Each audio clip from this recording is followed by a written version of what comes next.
വിവാഹം അത് വെറുമൊരു കരാറല്ല. പെൺകുട്ടിയുടെ ഉപ്പ വരന് നിക്കാഹ് വേളയിൽ കൊടുക്കുന്ന ഒരു അപേക്ഷയാണ്. എൻ്റെ മകളെ എനിക്ക് ഭാരമായിട്ടല്ല, എനിക്ക് നോക്കാൻ കഴിയാനിട്ടുമല്ല ഞാൻ നിങ്ങളുടെ കയ്യിലേക്ക് ഏൽപ്പിക്കുന്നത്. ഒരു പോറൽ പോലും ഏൽപ്പിക്കാതെ എൻ്റെ മകളെ നിങ്ങൾക്ക് മരണം വരെ നോക്കാൻ കഴിയണം. നിങ്ങൾക്ക് വേണ്ട എന്ന് തോന്നുന്ന ആ നിമിഷം ഞാൻ എങ്ങനെയാണോ നിങ്ങൾക്ക് തന്നത്, അതുപോലെ എൻ്റെ കരങ്ങളിലേക്ക് എൻ്റെ മകളെ എനിക്ക് തിരിച്ചു തന്നേക്കുക. എന്തെങ്കിലും കേടുപാട് സംഭവിച്ചാൽ എനിക്കത് സഹിക്കില്ല. തിരുനബി സല്ലല്ലാഹു അലൈഹി വസല്ലം തങ്ങളുടെ സുന്നത്ത് ഞാൻ ഉൾക്കൊണ്ടുകൊണ്ട് എൻ്റെ അതിസാഹസികമായ കടമ ഇവിടെ നിറവേറ്റുകയാണ്.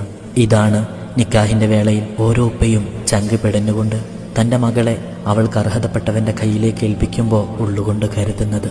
ഉപ്പ, ഇതുവരെ നിങ്ങൾ എന്നെ നോക്കിയില്ലേ, ഇനി നിങ്ങൾക്ക് എന്നെ നോക്കിക്കൂടെ ഉപ്പ എന്ന് ഓരോ പെൺകുട്ടികളും വീട് വിട്ട് പോകുന്ന നിമിഷം ചോദിച്ചു പോകുന്ന ഒന്നാണ്. അതും കൂടെ കേട്ടുകഴിഞ്ഞാൽ ഉപ്പ മനസ്സുകൊണ്ട് പറയും, പടച്ചോനെ, എൻ്റെ കുട്ടീനെ നീ ഒരിക്കലും വിഷമിപ്പിക്കല്ലേ, എൻ്റെ കുട്ടിക്ക് മരണം വരെ നല്ല ജീവിതം കൊടുക്കണേ. ഞാൻ